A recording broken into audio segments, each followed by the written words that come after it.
environmental sustainability aspects.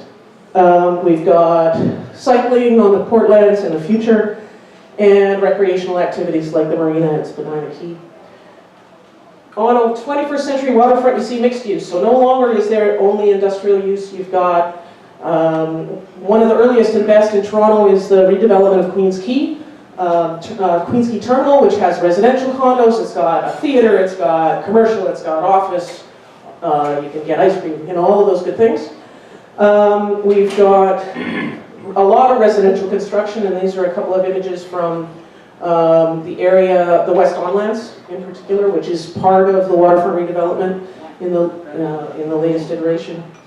We've got the knowledge economy on a 21st century waterfront. So you've got things like George Brown College, higher education, you've got film studios, and we just heard an announcement last year that they're going to take over last week, sorry, that they're going to take over Marine Terminal 51 and a lot of the cruise ship facility that was on the Port Industrial District and turn that into another very large film studio. Oh, sorry, on the Chorus buildings, yeah. So Chorus Entertainment was one of the first new industries, clean industries that located on the waterfront. And then we've got this great renaturalized nature. So one really good example is Corktown Common. I don't know if you've been there. Gorgeous park. It's astonishing. It's just spectacular. It's in the West Onlands. So right up against where the Don River, so if you're going north to south, the river goes down, and you know how it takes a right turn, the Keating Channel. It's in that area where the railway sidings kind of turn towards the west. And it's, oh yeah, you want me to show on the map? Oh yeah, right. Oh, right, I don't have it. I'm not tall enough here. I'm going to use my umbrella. Right here. Oh, yeah. So this is the West Onlands area that I've been talking about, and where's Goodwin Works? That's right here, yeah? I think? Or is it here? No, it's here. Yeah, it's here. So Corktown Common is a giant park down there. It's beautiful. I really recommend that you go there. Very engineered. Like, this is not natural nature. This is built nature. But it's also a landform. It's a berm. It is serving the purposes of preventing the river from overflowing into the downtown. And you may have seen, it took many years for them to build it because they had to put a lot of soil there, and it all had to be compacted. So an interesting new kind of nature. And there's a plan for renaturalizing the mouth of the Don River that's going to create new wetlands down here, new outlets for the water, again, flood mitigation, but also a beautiful new environment that will raise the value of the adjacent lands because people want to live near lovely, beautiful nature. And this Villiers Island is going to be constructed because it's an island now. It will be an island after it's surrounded on all sides by the water. And you may have heard, now this is kind of the zenith of the 21st century waterfront that's going to happen in Toronto, or is proposed to happen in Toronto. You may have heard about Google's entry into planning for the waterfront, a section of the waterfront called Quayside, and potentially into the entire Portlands area, which is now called the Eastern Waterfront. And this proposed development has the potential to not only radically change the shape of the waterfront and what happens on the waterfront, but also the way in which decisions are being made and who gets to make them. It's not just for, the proposal isn't just for sort of standard mixed use that I've been talking about for the last few minutes. It's being touted as the world's first neighborhood, the world's first neighborhood built from the internet up. Interesting. It includes aspects like a self-contained thermal grid that recirculates green energy, a food disposal system to keep food and waste out of landfills, prefab buildings that are using eco-friendly, low-cost materials that will help with the problem of environmental sustainability, but also the problem of affordability in the city. Focus on alternative transportation, no cars in this area. It's all going to be cycling, walking, and self-driving shuttles. Interesting. So no streets, they're just going to have transit and walking paths as the grid. The buildings will be adaptable to multiple uses, so you can change the same building from residential to commercial to whatever, and back to residential again. I'm not really sure how that works, but it's kind of the ultimate in mixed use as far as I can see, if you can have one building that you can change into anything that you want. And the zoning code is going to allow for virtually any use as long as the neighbors don't complain. That's the proposal. And all of this is built on a system of what they're calling a digital layer, right? So the infrastructure isn't just about like waters and sewers anymore. The infrastructure is about the digital world that would collect all kinds of information about what's going on in the land and in the buildings, and monitor the activities of everyone who's there and everything that's going on. Which is why Google is interested, of course, right? I mean, there's a financial interest that's at play. Very interesting. The digital layer is the basis on which the claim is made that it's going to become the most innovative urban district in the world. Google is wanting to find solutions to urban problems, and what they get in return is a lot of data about what happens in urban areas. And the idea is to create the conditions for experimentation to resolve these urban problems through technological solutions. To create a model for how urban areas can be developed in the future. So let me just show you quickly. The initial quayside area is just this little purple bit here, the little L. But again, could be the entire, if decisions are made in the way that they want them to be, it'll encompass the entire Portlands area. I have a question. What happens to those grain elevator towers? Can they ever take them down? It's a good question. I don't know the answer to that. We can certainly talk about that in the Q&A. Yeah, I just don't know what the answer is and what the plan is for that. I saw, you probably remember seeing that big sign on it that said sold or something several years ago. Somebody was touting being a real estate magnate who managed to finally sell them, but I don't know what happened to them. So since the announcement of this project last October, there's been a lot of concerns that have been raised, and you can probably guess what some of those are. Privacy fears, concerns about affordability, equity of access, the ethics of data gathering, and to say nothing of handing over such a giant part of our waterfront to a private company, essentially to a private company. So Waterfront Toronto, which is kind of an arm's length, already an arm's length agency from the City of Toronto, has partnered with a company called Sidewalk Labs, which is the part of Google that's doing this urban development work, to create something called Sidewalk Toronto, which is going to have, is proposed to have carriage over the work.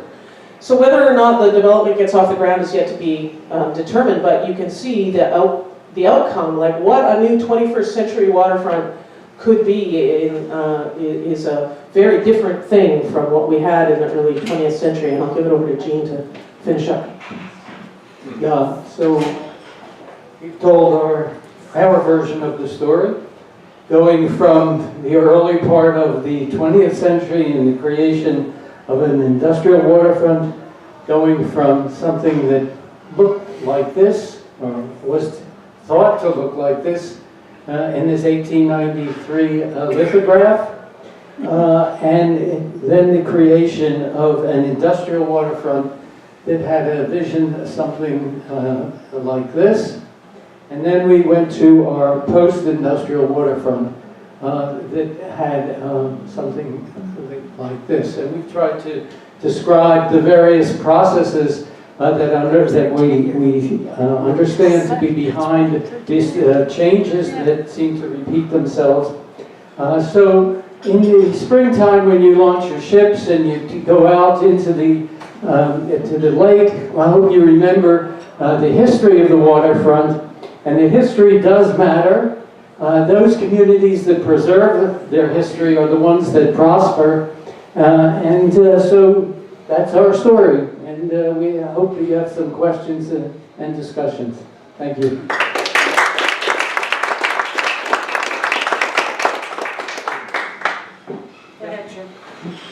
I was really struck by the beginning of the waterfront project.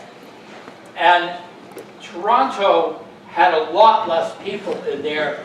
Why was it proposed to build land at the edge of the waterfront when Toronto had a small population and presumably there was lots of land around the city?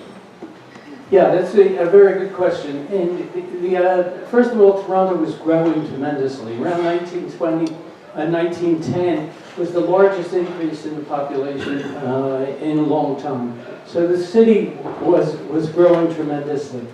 And then why would you have industry on the waterfront? What was special about the waterfront? Why did you need to have these industrial sites? Part of it has to do with the technology. That in the industry at that time required access to rail, access to shipping, and an energy source. So if you could bring in coal, you had the energy source, you had the electricity, you had the rail right there, and you had the water. So the idea was that even though, Toronto's a long way from the ocean, and the seaway was a dream at that time. So the idea of creating a port industrial district, however many days shipping from the ocean, and a very, very expensive way of creating this land. And so there's a lot of controversy about why the Harbor Commission thought that was the best thing to do. But there's three big aspects of it. One was that a really serious health problem in Ashbridges Bay. And there was a lot of cholera coming in the area, and they really thought that they needed to do something about Ashbridges Bay. And if you could fill in the marsh, get rid of the health problem, and you create industrial land. So that was part of the problem. Also, the railway, there was competition with Montreal. And Montreal, there was a lot of rails serving Montreal, and they wanted to have areas that could compete with the railway. So there wanted to have it on the waterfront, so there would be a lot of shipping. So it was a combination of a lot of things that came together. I think that the controversy over the fact that the seaway hadn't yet been built, and they were building this, spending a ton of money to build this new land for industrial uses, is probably part of the justification for the heroic vision that they were trying to create, which Gene talked about, right? Like selecting certain kinds of images to portray what the activity was about and how the activity was taking place. It was about creating this idea that here we are and we have carriage over nature, and we're going to create a brand new city that will serve a lot of purposes and everyone will benefit. Excuse me, it's not as much of a question as a comment. I work in the Portlands, I live in the Portlands. And one part of the area that is, you outlined in red on that map just a couple of ones ago, that one. Yeah. So down sort of at the bottom center, Yep. the bottom, there we are. In that zone there is where the mission has its the Toronto Mission Building is. Oh, okay. And I had a meeting with Waterfront Toronto not that long ago, and they told me, and I'm not going to quote but I'll paraphrase, under no circumstances does Google get in that area. That whole area is zoned for work, employment, industrial, not housing. Absolutely. Anything on the south side of the shipping channel, no housing. Right. On the immediate north side, probably no housing. I think probably anything south of Villiers, the proposed Villiers Island, is going to be strictly commercial, industrial, Right. And not the other. I may work down there, but Harbor Commission has no, they don't inform me of anything they're doing. Right. And so my question to my folks is, they're trying to develop Toronto as a cruise terminal or terminus. And there are 5 cruise ships coming into Toronto starting this May, Right. and which will triple the cruise ship business. But where they're really going to put a cruise terminal now, if they're going to use that for the city space. The film studio, yeah. Well, I mean, what you're saying is just a really good example of the kinds of different interests that are at play, the promises that are made about decision making. I mean, we'll see who wins out, really. I mean, it's about a competition around who gets to decide in many ways. And yeah. Toronto was a shipping center. Certainly. And shipbuilding, ship repairs, you know, on and on and on. Definitely. And when they decided to turn it into residential, it killed the shipping business, not so much the Right. other way around. Well, this is an example of what makes studying the waterfront so interesting. Yeah. It's fascinating, isn't Yeah, it? right, you have, a lot of things come together on the waterfront. There's a lot of different demands for the same site. And the power struggles, essentially, that are happening is part of what I enjoy trying to understand of what's going on. The politics, the economics of it, and the environmental aspects of it, which all are part of it. Just a quick comment. They did respond to the Seaway because in the late 50s they initiated construction of about 3 or 4 large warehouse transshipment buildings on the waterfront. 2 of them once on the north side of the harbor were demolished for development. The third one, in T35, was actually burned last year. About 2/3 of it's gone now, and the rest will be dismantled and probably used as an interpretive building. That was successful in terms of the waterfront until about the early 80s. And then what killed it all off was the container traffic. You can deliver a container in Halifax, and that container will be in Chicago before the ship gets to Montreal. Yeah. So that was the death knell really for the harbor, was containerization, and Montreal and Halifax taking a lot of the load. Yeah, I mean, we could say that the containerization was the death knell, but containerization is an example of a certain kind of technology that existed, right? And the technology involved with industrial production is really one of the things, right? In the beginning of the 20th century, we wanted to have industry that had access to rail and to shipping and to the energy. So that technological system, if you will, made it seem attractive to locate industry on the waterfront. As we got well past the Second World War, industry was no longer locating within cities. It was shutting down, moving out to the suburbs, and it was an entirely different kind of process. Heather, just to say something about the railway lands. I mean, so much of the central waterfront was taken up by railway lands for so many years. And as, you know, like we said before, and that's what this discussion is about the structure of the economy changing and the technology that's required for that economy changing. And we now see that the railway lands are, where are they? They're like up near York University there somewhere.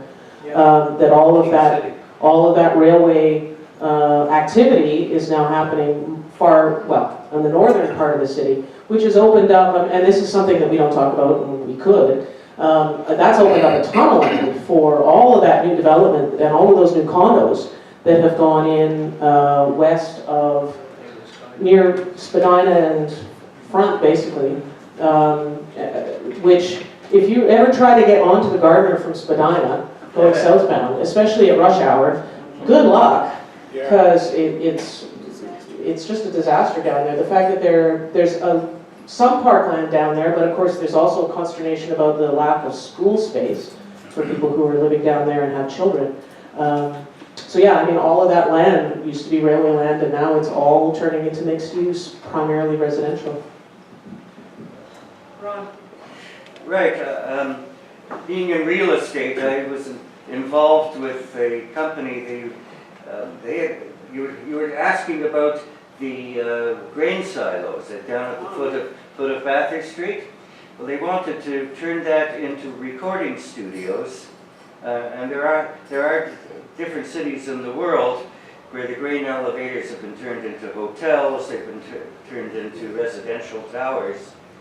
They wanted to use the existing structure, but what happened was the recording industry shifted from vinyl to CDs, and now everything is digital. You don't, so the DVD, the video, and the audio business died, and so they dropped the plans to turn it into recording studios.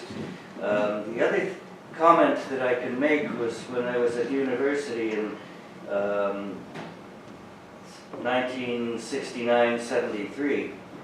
I started to take flying lessons out of the airport, the island airport, and I would climb up, get up to about 1,000 feet, and I'd look down at the city from a height, and all the downtown streets looked like they were filled with dirty brown cotton. So I asked the flight instructor, "What's that?" He said, "That's the air." I used to take off and I fly over the smokestack of was it the Hearn generator? Yeah, the Hearn. The Hearn, and I get this whiff of burning coal, and then I get a few thousand feet above, and there'd be this large bubble of dirty air surrounding, it's a beautiful circle of dirty air surrounding the city of Toronto. I get above it and I get into clean air, and I'd be breathing clean air. And then when I flew back down to take a landing, I go back into that bubble of dirty air. It's really something. Yeah, but it was. Chris? Hi folks, I'm one of the dinosaurs of this world who believe in cars as means of transportation. I find it difficult to shop for a family of 4 and bring it back home on a bicycle, on a streetcar, on a subway or a bus. The idea that you can't, the blocking of cars really hit hard home on this presentation. I've been to about 4 or 5 of them, and every time I bring up one point that I'm a windsurfer. And how do I get my windsurfer down to the Toronto Windsurfing Club if they're not going to have any roads? And every single time they come up, "Chris, the city is for people, not for cars." No. And I give up. But in that area we're blocking off, these are cute ideas, but the people who don't understand the dynamics of how a family works, who are planning for always public transportation and so on, who are missing the point. There are points in your life where you're moving your sailboat to the water or whatever it is, that you actually need a road, you need a car. And that's what's missing, is the reality of the thinkers behind this whole system here. It's pretty, it's cute, and it's not practical.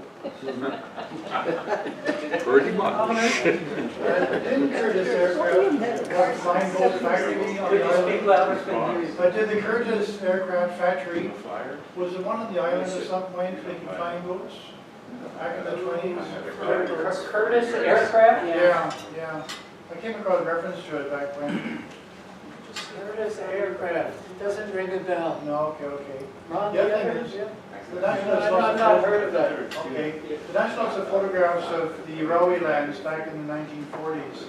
And those steam engines are pretty darn filthy. Great clouds of black smoke coming out. Right. Yeah.